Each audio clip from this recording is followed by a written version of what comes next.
Lead in the body. I'm Rasika Patil, and I'm from Sterling Heights High School. And I'm JB George from Cousino High School. Lead poisoning is a serious problem today. It is caused by a buildup of lead in the body. It can lead to detrimental developmental concerns, including damage to connections in the brain and memory problems. It has also been known to cause behavioral concerns, including aggression. Children are affected more severely by this poisoning because they are undergoing development. Exposure to lead can occur through several ways. Lead can be consumed through direct ingestion as well as through inhaling lead dust particles. Many objects found in everyday domestic environments can increase lead exposure. These include lead-based paint, which is more common in older homes. Soil containing lead can also lead to lead poisoning as well as lead dust particles on objects and in the air. Other sources of lead can be found in water from lead pipes and faucets and pottery glazes. Certain people have a higher chance of developing lead poisoning. For example, some developing countries have fewer regulations to constrict lead exposure from domestic items, leading to more lead poisoning cases. Those who dwell in older homes are at a higher risk because their homes can contain remnants of lead-based paint. Although this paint was banned in the U.S. in 1977 by the Consumer Product Safety Commission, those homes constructed prior to this ban may still have lead-based paint. Children ages 6 and younger are also more susceptible to developing lead poisoning. This is because they are more likely to ingest the lead from chewing lead paint chips or placing dusty or contaminated hands in their mouths. Although hazardous to those of all ages, lead poisoning can be detrimental to organ development in youth. Here is a map displaying the number of children in each zip code area 6 or less years of age with elevated levels of lead in the blood. An elevated blood lead level is considered to be a lead count of 50 micrograms per deciliter and higher.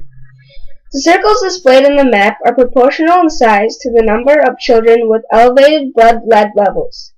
For instance, the smallest circle represents only one child with high blood lead levels, while the largest circle indicates that 50 children in that area have elevated blood lead levels. Macomb County displays only a few small dots in this map. It shows 4 of the smallest dots, indicating 4 children with elevated blood levels, and 1 more dot, which was the second smallest, indicating 5 more children with elevated blood lead levels. In total, about 9 children in Macomb County had elevated blood lead levels in 2011, suggesting that only small numbers of children are affected by high levels of lead in the blood for this area. There are many lead poisoning cases in Detroit. This can be seen with a large concentration of dots near the lower parts of Macomb County and in Wayne County. Here's an image of how lead is transferred inside the body. First, lead enters in by the different methods mentioned earlier, such as consumption or inhalation of lead particles. It first enters into the bloodstream, where it attacks and destroys the cells. From there, the lead can either enter the bones or the tissues. From the tissue and bones, lead can also be released into the external environment by means of sweat, hair, nails, or urine. Calculus was integrated to determine how lead affected bones, blood, and tissue once it entered the system. We considered a situation where a person had a lead input of 49.3 micrograms per day. A calculus concept, known as Euler's method, was utilized in the investigation to predict the lead levels. This is a graph of the lead levels in the bloodstream, tissues, and bones after 400 days of being exposed to lead.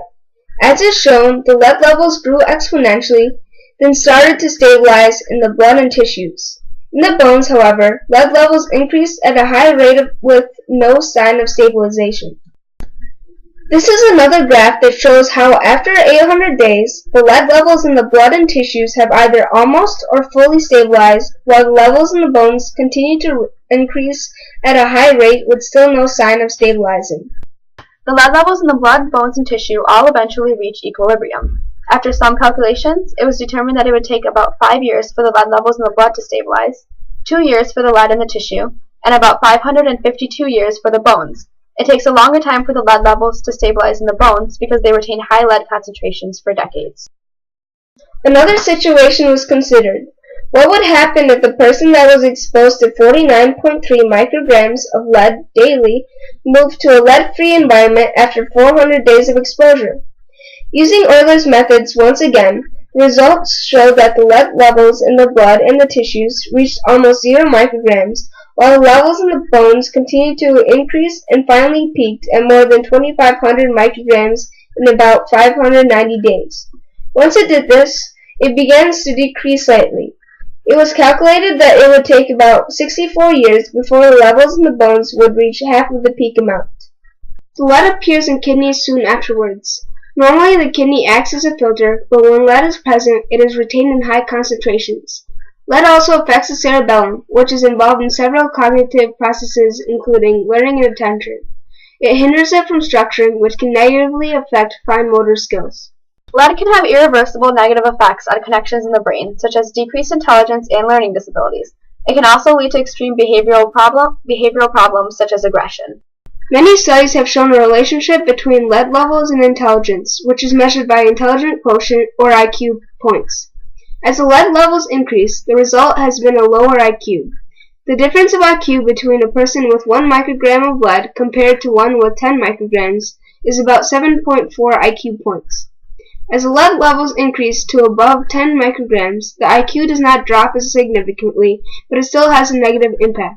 With every 10 microgram interval, there is a decrease of about 4.5 IQ points. Lead exposure has not only shown deficits in intelligence, but also in attention. There have been many cases where lead has caused children to develop attention deficit disorder, or ADD.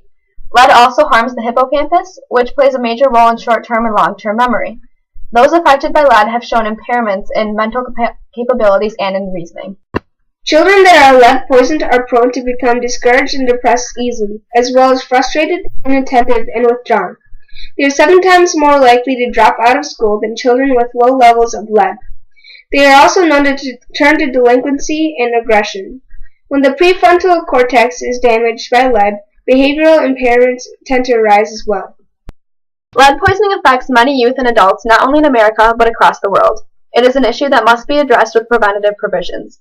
Increasing public awareness of the effects of lead poisoning is the first step to reducing its occurrence. The economy will benefit from the elimination of lead poisoning.